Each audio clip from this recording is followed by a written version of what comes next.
They are a select few who have made their mark on the game that they play. A special group of players who have risen to the top of their sport on a world stage, possessing all the qualities that you would want in a basketball player. They are invaluable teachers, fearless leaders, fierce competitors, dominating defenders, peerless passers, and unstoppable scorers.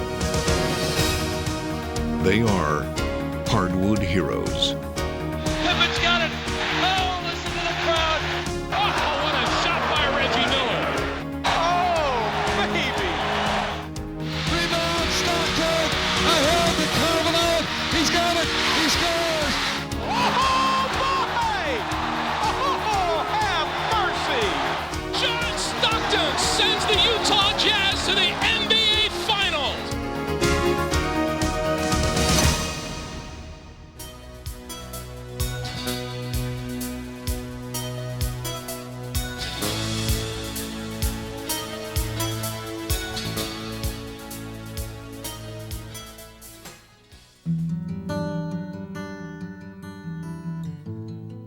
Scotty is a catalyst, you know. I mean, he's the one guy that could go 2 for 10 and yet have a tremendous impact on the game. He's that rare guy who can literally do everything. He's our point guard, unbelievable defender, he's a great rebounder. He's got every skill imaginable. He's a complete player, the best versatile all-around player in the game today. An unheralded college player from tiny central Arkansas, Scottie Pippen worked long and hard to earn such accolades. The Seattle Supersonics select Scott Pippen of Central Arkansas. That's right, folks. You probably have never heard of Scottie Pippen. Though he was traded immediately to the Bulls on draft day, Pippen arrived in Chicago with lofty dreams. Going in, I'm looking to go in and play probably the 3 position, but someday I want to be able to work my way into the point guard position. But at first, his big plans brought big troubles. When Scotty first came here, he really didn't know where he was at that time. But with inspiration from his superstar teammate, he improved by leaps and bounds. Scottie Pippen out with it. Pippen on the drive, left of the lane to the rack. Whoa! Michael challenging Pippen, it changed the whole character of our team. It made Pippen elevate his game. I was established. He was kind of in the back scenes of things. And when his skills started to evolve and mature and people started to expect bigger things from him. Scotty was developing at that time by making him the director of our offense, kind of a point forward. With the ball in Scotty's hands, the Bulls finally had all their pieces in place. Embarking on their historic championship run, they would capture 3 consecutive titles. Chicago has dominated every game. The Chicago Bulls have 3 straight NBA championships. With 3 championship rings, a gold medal, and 3 All-Star selections, Scotty had seemed to leave the shadow of obscurity far behind him. But no matter how much he achieved, he found himself constantly eclipsed by his more famous teammate. The years that I've played alongside Michael has definitely been years that I've, to some degree, been overshadowed. People have said I'm not an all-star, I'm just riding Michael's coattail. But just prior to the '94 season, all that suddenly changed when Jordan stunningly would announce his retirement. This was an opportunity when Michael's departure for me to really step forward and show some leadership. Oh, he has been unstoppable. An MVP performance. Pippen, beautiful jump hook. Pippen would make the most of his opportunity, leading his team to 55 wins and an All-Star MVP. Finally, he was well on his way to garnering the recognition he deserved. But in one fateful moment of Game 3 in the Eastern Conference semifinals, it would all be washed away. 1.8 seconds remain, fourth quarter. Knicks and Bulls tied at 102. It seemed to be the moment Scotty was waiting for. But the play would be called for first-year Bull Tony Kukoc, and Pippen could simply not contain his frustration. Scotty's going to sit here. Scottie Pippen is not on the floor for the Bulls right now. Unbelievable. Though his refusal to go out on the court did not cost the Bulls the game, Kukoc turned the jumper at the buzzer, and the Bulls win! Pippen was instantly vilified. Anytime a player has to step into the level of carrying the team, the weight becomes a duress, and at some point in the season, it weighs very heavy when it's there all the time. Playing under the pressure and duress of having to try to get to the next level, the experience was probably a step back for me. At times, you make questionable decisions that maybe when you reflect back on them, they're not the best decision. And I think it really helped him grow as an individual to understand what type of responsibility you must have with this league. In a sense, the play would prove to be a turning point in Scotty's career. Refusing to be consumed by it, Pippen worked harder than ever.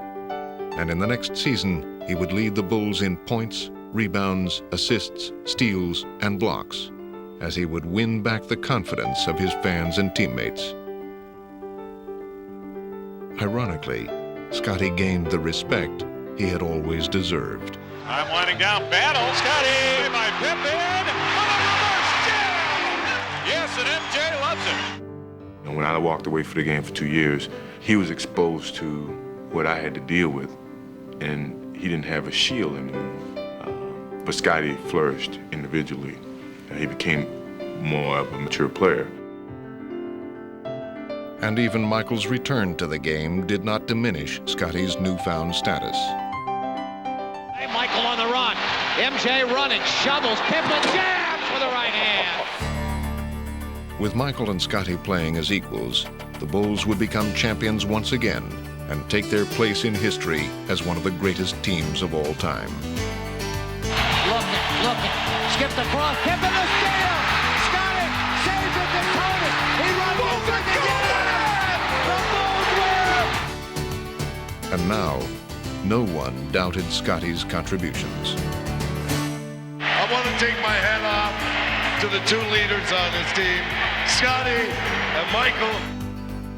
Michael, when he came back, said point blank, this is Scotty's team. It's hard to take this MVP by myself. He's got to take half of it. I take the trophy, he may get the call. You my MVP, dog.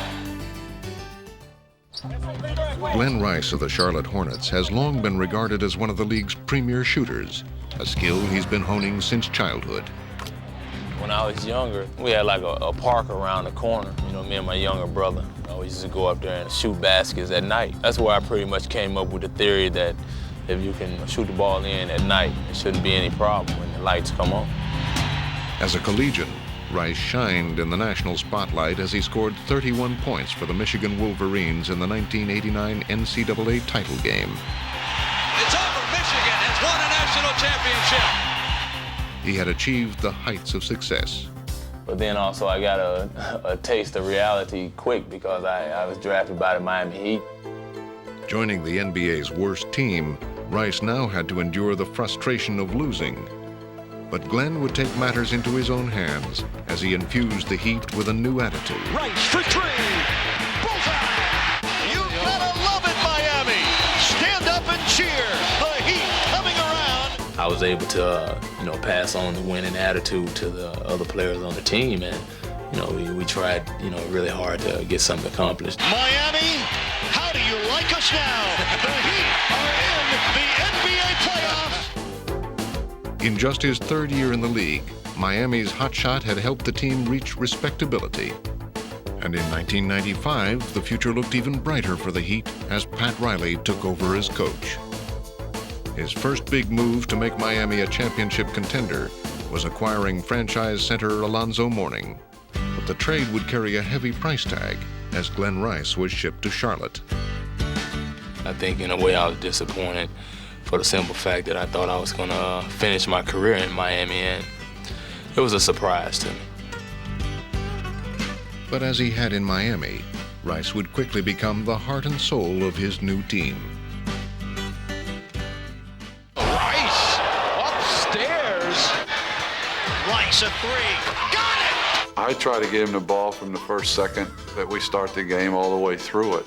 Rice comes out on the left side, puts up another three, and he got it! Boy, it's Rice that they're going to right now. Glenn Rice is on fire! Oh, he has been unstoppable. Now he's like, I'm the man, I can score and jump on my back. I'll carry us. Rice pops out, makes the catch. Oh, delivers the three. Oh, one of the great three-point shooters in NBA history just delivered in the clutch. The first-year Hornet had elevated his game to the next level, earning Rice his first All-Star selection. Michael really made me feel very comfortable. Right before the game, we were walking down the hallway, and he started joking with me. I bet you shoot first air ball. It was kind of funny because I almost shot air ball. I got just a small piece of the rim on my first shot. He told me afterwards, hey, congratulations on being an All-Star, and hope to see you back again.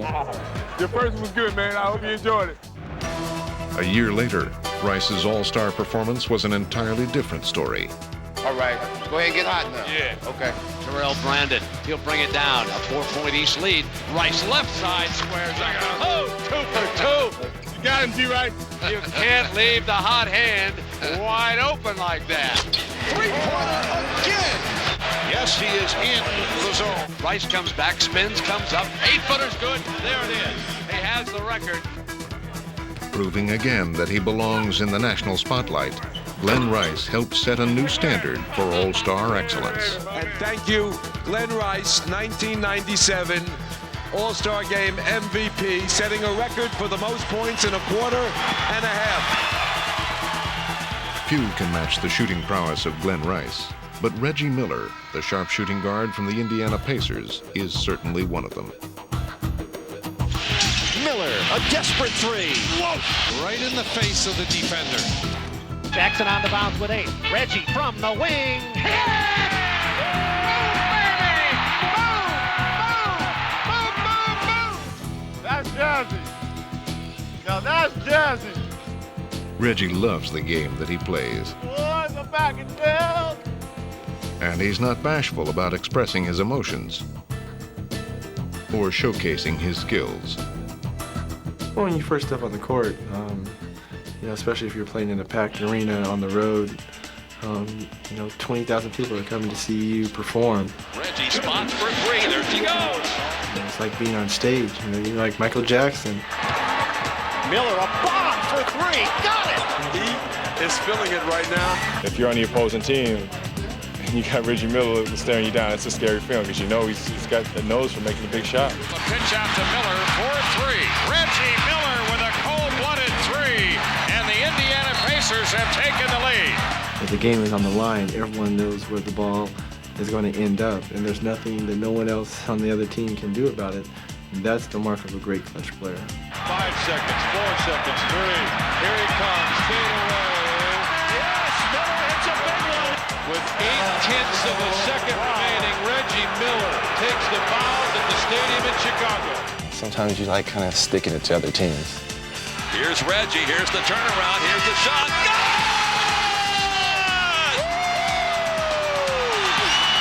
Oh,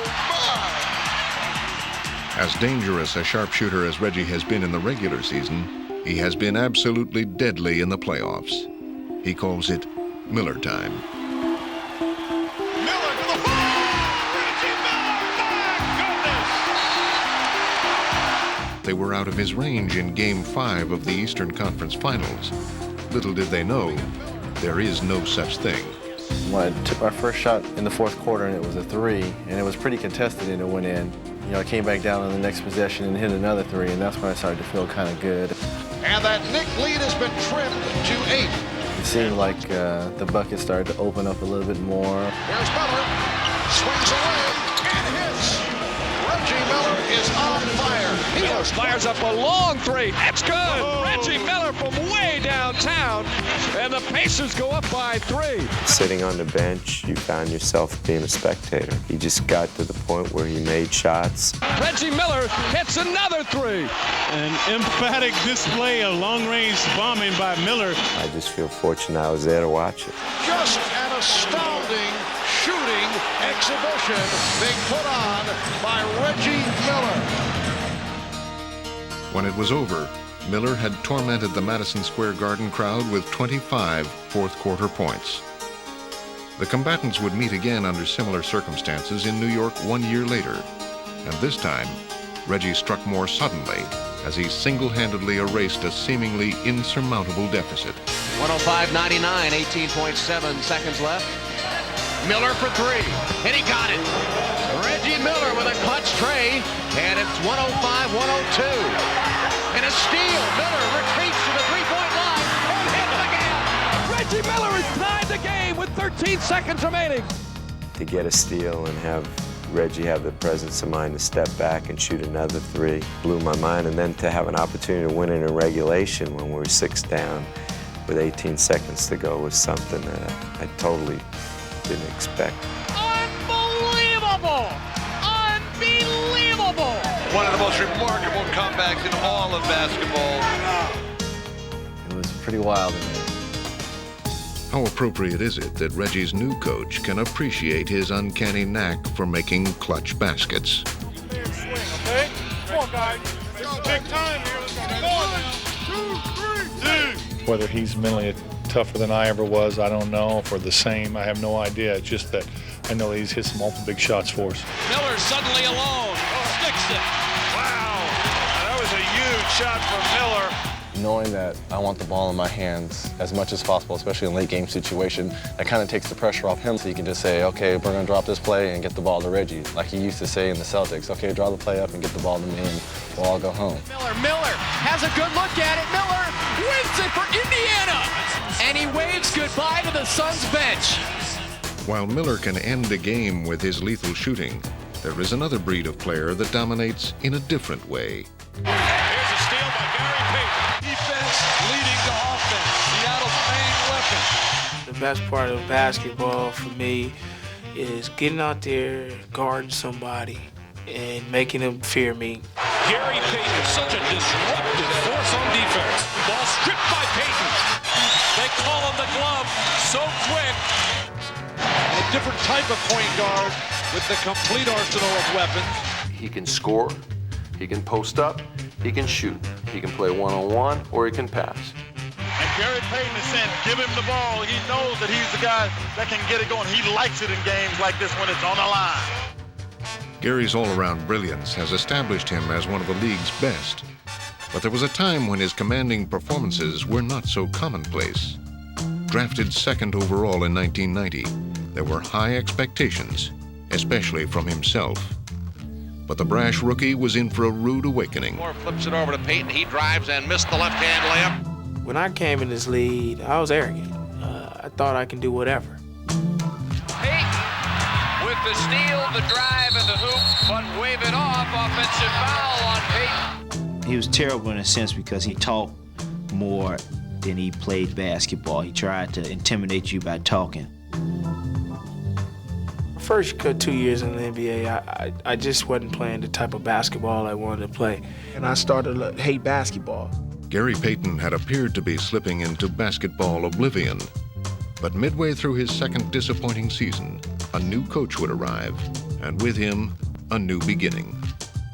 He has a gut competitive nature that very few players have.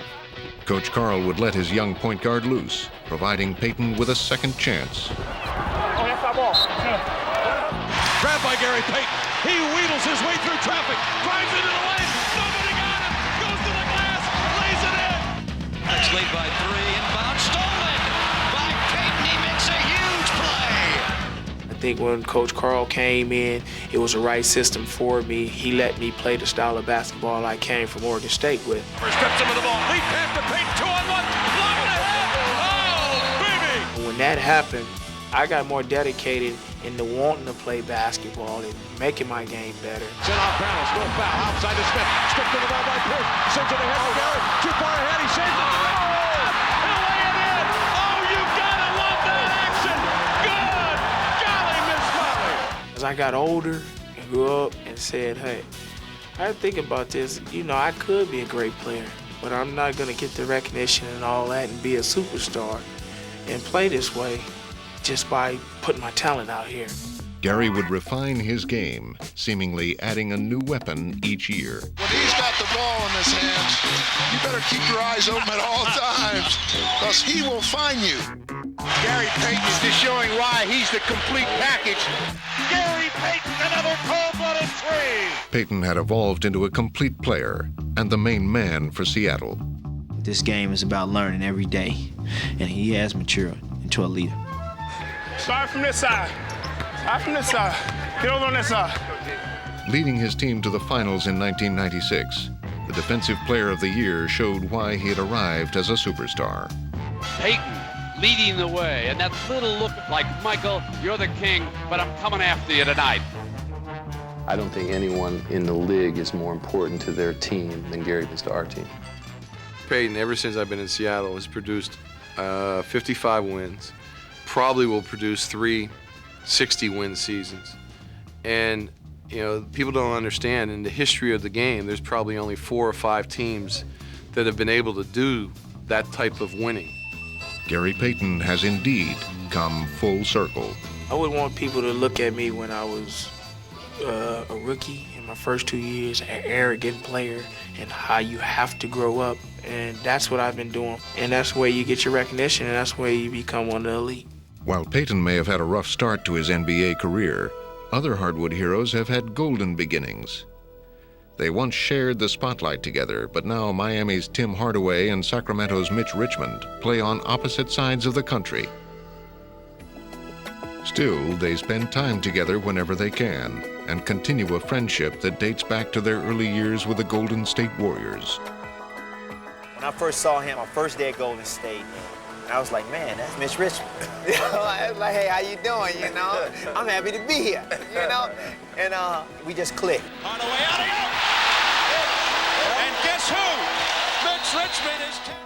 I used to watch a lot of tape on him, so I thought he was about 6'5". So when I first walked up to him, and I was like, man, this guy is about 5'11", you know? When we got on the court, we started practicing, and I was like, man, he got the quickest first step I ever seen. The killer crossover. Oh, brother. Here's Tim Hardaway behind the back. Oh, he spins and scores. We had lots of fun. You know, it was just that camaraderie between us. Just knowing, on the court, just knowing where he was at, passing the ball. Mitch Richmond. Oh, what a move. I could see him filling the lane. Richmond explodes. So it was a lot of fun. It was unstoppable because, you know, maybe Tim bust for 30 and I come out with 28. You know, it's like, it was just great basketball because we was going up and down. And in 1991, their second season together, they helped orchestrate a memorable playoff run. Here comes Hardaway on the wing to Richmond, the pull-up. Got it! He's automatic tonight. Hardaway up the crossover. Here's the whistle. Oh, the Warriors are heating up now. Momentum was building as Golden State upset the heavily favored San Antonio Spurs. It's all over. The Warriors are going to the Western Conference semifinals. However, it would be the last great moment the two would share as Warrior teammates. Richmond was traded in the offseason, leaving a stunned Hardaway behind. It was tough because we thought that we was going to be the core of the team. And when he left, it was like, wow, you traded Mitch. You know, a great friend, just up and move. You're not going to see him every day. You're not going to play with him every day. You're not going to laugh with him every day. And an even harsher reality awaited Richmond in Sacramento, where he would join a Kings team that had endured 8 straight losing seasons. I just had to step back and say, this is not so bad. You know, I'm playing this sport that I love to do, and you know, I just changed jerseys. A lot of people would like to be in the same shoes as I am, so let's give it a chance and let's see where it goes from there. Richmond made the most of his situation as he became one of the league's top scorers. And in '96, he led the Kings to their first playoff appearance in a decade. Mitch's drive to succeed enables him to take on the best the NBA has to offer. And his inspired play has won the hearts of fans and the admiration of his teammates. I love playing with Mitch because he's one of those guys, he goes out there every night, you know what you're gonna get. Bottom line, he doesn't take a day off.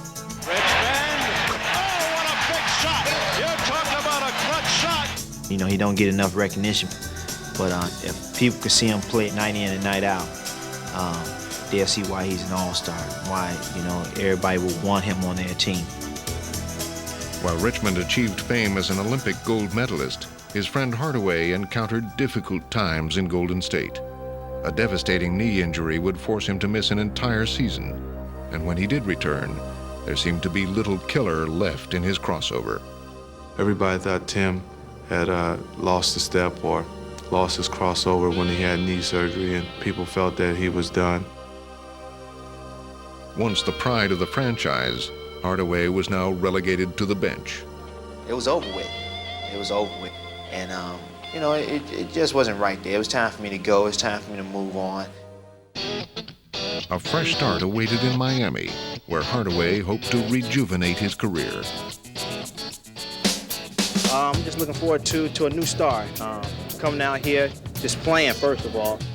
Making the most of the opportunity, Tim was revitalized, and opponents were soon faced with a reminder of the past. Hardaway still outside the arc of the dribble, inside of 10, pull up 3, under pressure, good. Oh, what a cold-blooded 3. Oh, Tim Hardaway, they can't stop him. Oh, that's great basketball. Confidence always was there. I never lost my confidence. Hardaway on the spin. Hardaway! Oh, my. Tim Hardaway, you are unbelievable, my man. Timmy thinks he's the best player on the court. You know, he thinks he's the best player on the court. When the guy thinks that way, in my eyes, my heart gotta go out to him. Hardaway, length of the floor, running jumper, oh my! How many times is this guy going to perform at that level? He is unbelievable! I've been through a lot, so I'm just happy to be in the situation I'm in. And I'm very happy to say, you know, that I'm having fun. See, this is what I used to do to Mitch. With their journeys to stardom so closely linked, both Hardaway and Richmond will always share a special bond. When I play up against him, he let me know it. Oh, I'm gonna take him. I mean, it doesn't matter if he's supposed to run a play. He's gonna break that play, and he's gonna try to score me. Oh, Tim Hardaway on a runner. You know, he's always trying to score. It goes the same way. I switch on him. Oh, I got a little one. I got a little one. And if he score on me, I'm gonna hear about it. We both compete on the court, so I don't think we take friendship in the hand at that point in time. But when the game is over, you know, we acknowledge each other. So. Let's go back to being friends, yeah. You know?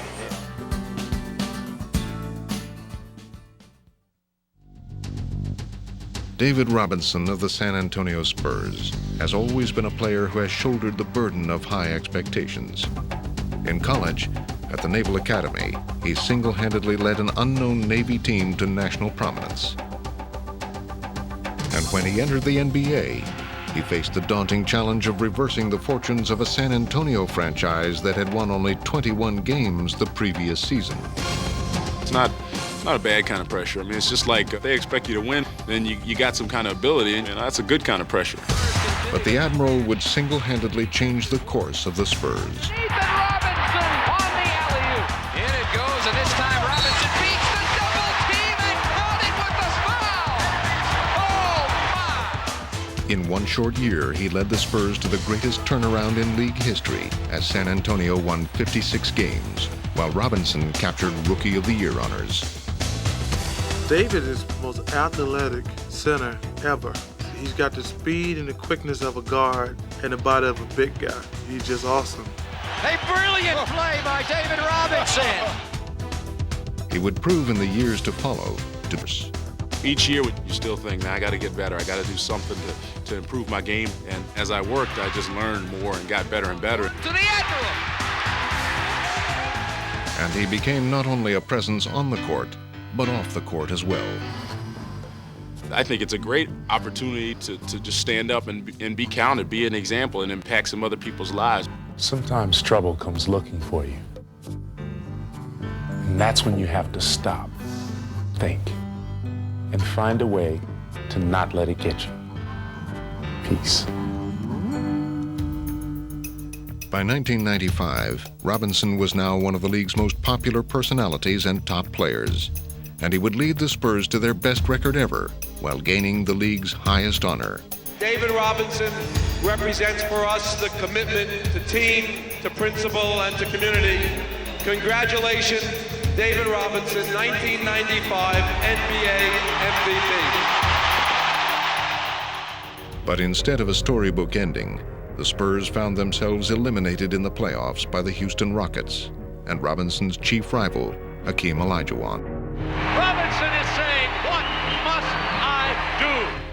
That hurt a lot because I felt like I didn't play up to my potential in that series, and I'm the leader, and I felt like I wanted to really take these guys and pick us up and go to the next level. And as great a year as it was for our team, and as great a year as it was for me as an individual, it still showed me that I got a lot of room to improve and get better. And for a change, his hard work didn't yield instant results. First, the Spurs were knocked out of the playoffs the following season. And then, to add injury to insult, the Admiral was stricken with a career-threatening back injury. For a full season, he watched the Spurs sink to the depths of the league, winning only 20 games without him. Dave Robinson, I can't describe what he means to our basketball team. He helps everybody out emotionally, spiritually, and he's missed in a lot of areas more so than just basketball. Nobody's worked harder and nobody deserves us more than we do. So let's go out there and take it from him. As he always has, Robinson responded with an unwavering determination. Fighting his way back from the injury, he would once again take the Spurs on his shoulders and lead them to another dramatic turnaround.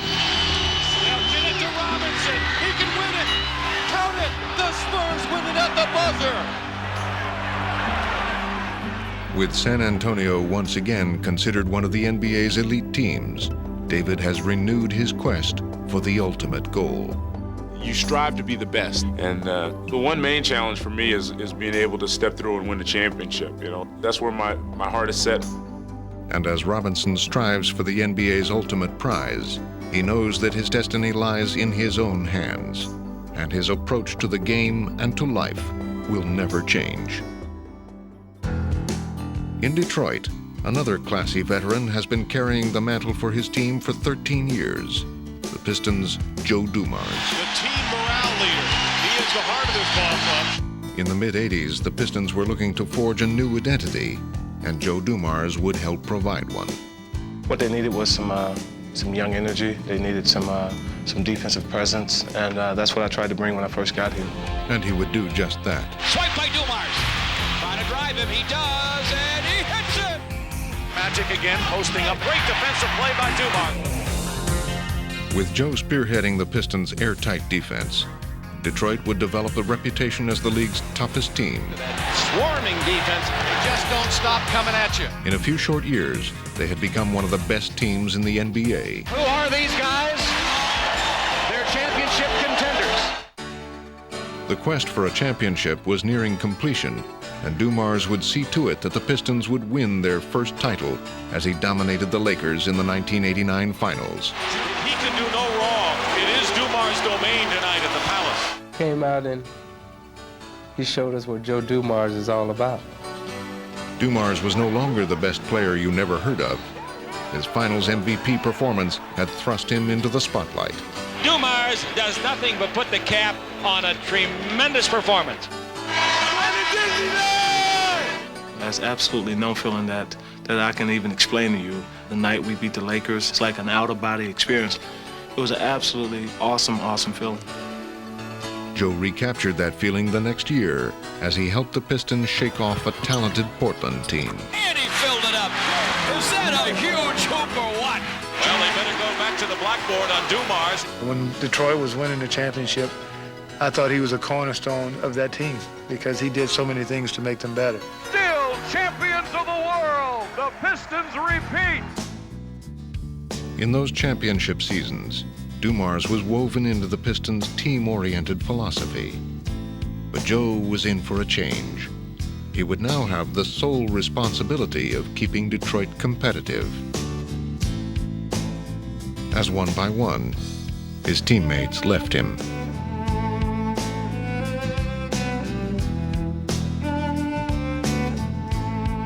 Even as his team plummeted in the standings, he would remain loyal to the franchise. I don't think you define yourself as a true professional only by your winning. I think you define yourself as a true professional by how you handle adversity. But if you're truly going to be someone who calls himself a champion, you have to persevere through those times, and that's what I did. In 1995, he would enter a new stage of his career as he willingly went from star to teacher, and his eager pupil was Grant Hill. Pretty much felt that he would be the link that would make the transition from the old to the new, and I thought that he was the type of guy who could carry that banner for the Pistons. Grant, I should have got out, but the lob may not always be there. It may just be the skip pass there. Okay. I was a big Michael Jordan fan. I used to hate Joe because he used to do well against Michael, but after meeting Joe and spending some time with him, I was sold on Joe Dumars. And from then on, he's been in my corner. He's been extremely helpful. He's showed me the ropes. I talked to Grant a lot about different things that you need to win. I said, I've been that guy who had to go out and get 25, 30. You're that guy now. I have to be the guy for you now, give you leadership, give you that guidance, give you that toughness down the stretch, but you got to carry the load now. And that's what we go out and do. I mean, we understand that. I understand my role. He understands his role, and I think it works perfectly together. Grant crossing over, topside to Joe. Three-point got it. Great execution. Dumars' crucial role has not gone unnoticed. In the twilight of his career, he was an all-star selection and a natural choice for the NBA's first sportsmanship award. He's an all-star on the court, but he's also an all-star off the court. He's just a great person, and there should be more, in my eyes, there should be more Joe Dumars out there, not only in sports, but just in life in general. Like Joe Dumars, future Hall of Famer Clyde Drexler has had his share of personal accomplishments and team glory. His storybook career will ensure him his rightful place in NBA history. My goal was to be a professional basketball player, and to be considered one of the top 50 in the history of the game is a phenomenal honor. I think it's something that, when you put your best foot forward and you have good intentions, I think good things happen. Good things were expected out of Clyde when he entered the league in 1983, and the NBA's newest high flyer did not disappoint. Drexler motoring all the way. Worth the price of admission. Drexler.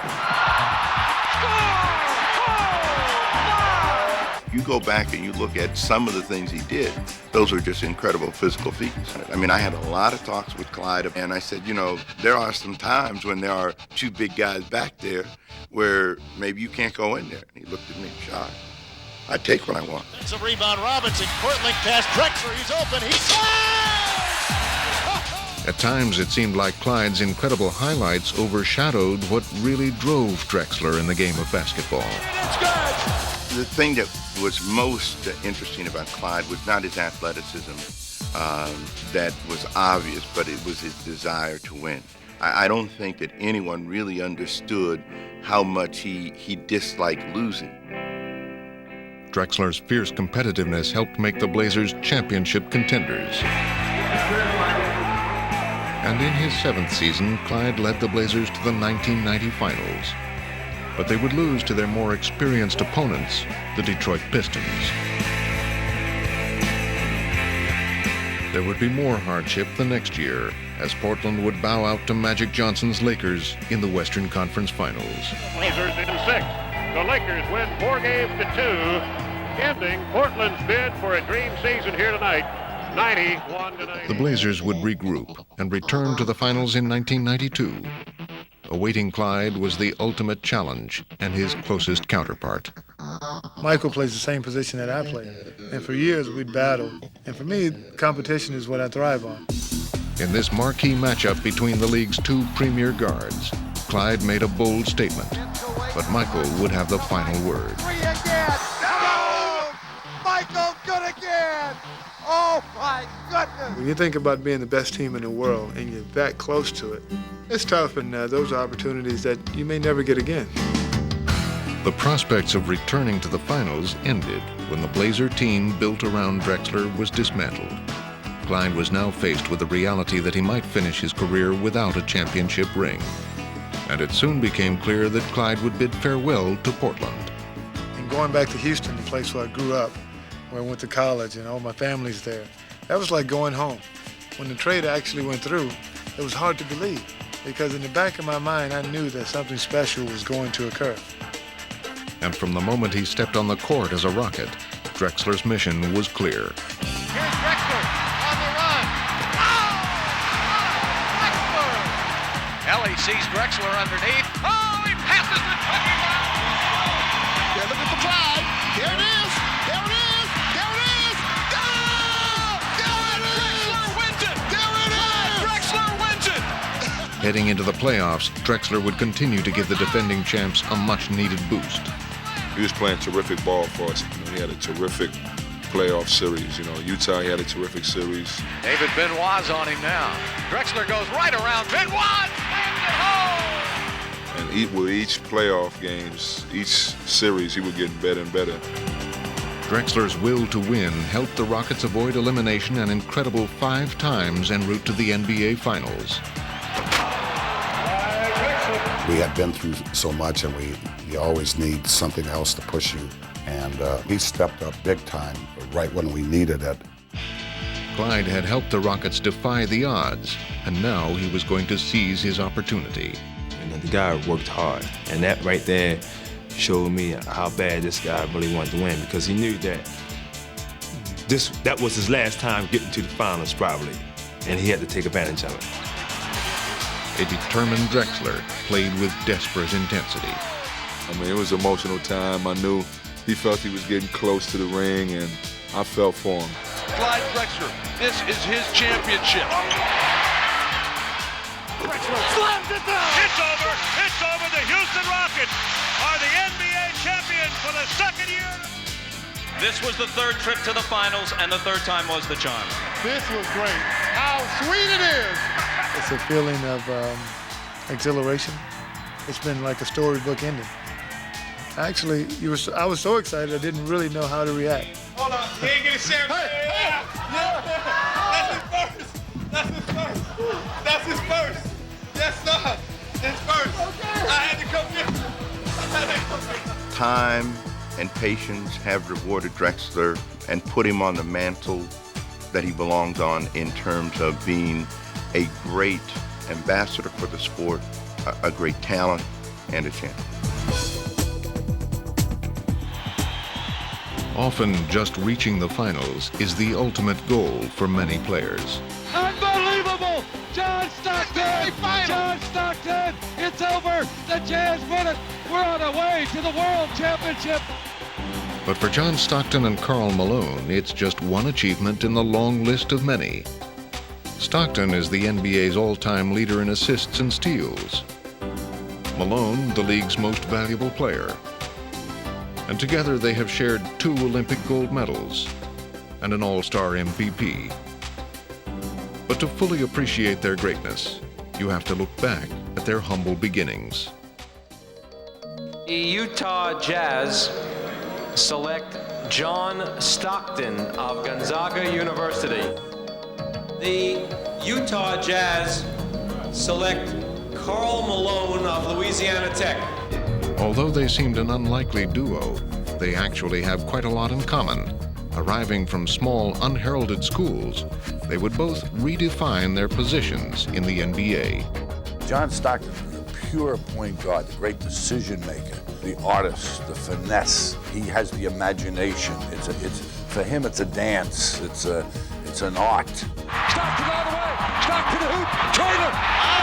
Unbelievable! On the other hand, Karl Malone is the rough, tough, hard-hitting super athlete. Great body, great hands, and a great will. And though they were great by themselves, together they were unstoppable, forging one of sport's more devastating duos. Stockton in a hurry. Playing the fast break to perfection. Underneath the Malone. Oh, baby, what a play by Stockton. Stockton. Stock everywhere. John front court left. Trailer to Malone. He's there. Oh, baby. You throw crazy passes and he catches them. People say, wow, he must know what he's thinking. Stock down the middle. Lights out Malone. He's there. The mailman. We're sort of Siamese twins, so to speak. Stockton. Trailer Malone. Oh, they've done that a time or two. Those two guys, Stockton and Malone, they've connected. They've connected here. And it's nothing better than that when you can step on the floor and you don't have to say a word to a guy. Those two men really have ESP on the basketball floor. I don't think any other two players on the same team have connected like these guys have. And not only do they share an enduring bond, but also a common philosophy. I look at us every night as warriors, and we're going out to fight a battle. There's no doubt in my mind what he's thinking. And I don't think it's any doubt in his mind what I'm thinking. We'll get on that court, and that's to win. No good. Rebound, Stockton. Ahead to Carvalho. He's got it. Stockton to Malone. He scores. Incredible. Though a title has eluded them, what is perhaps more meaningful is that they've been able to take the journey together. A lot of things have happened with the two of us, and it's nice to experience those things with a good friend that you've put your whole life into with.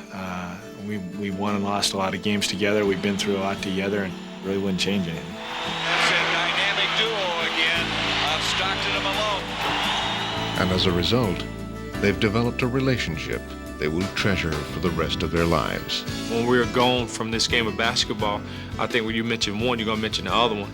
And if we happen to go to the Hall of Fame one day, they probably try to get us both there together.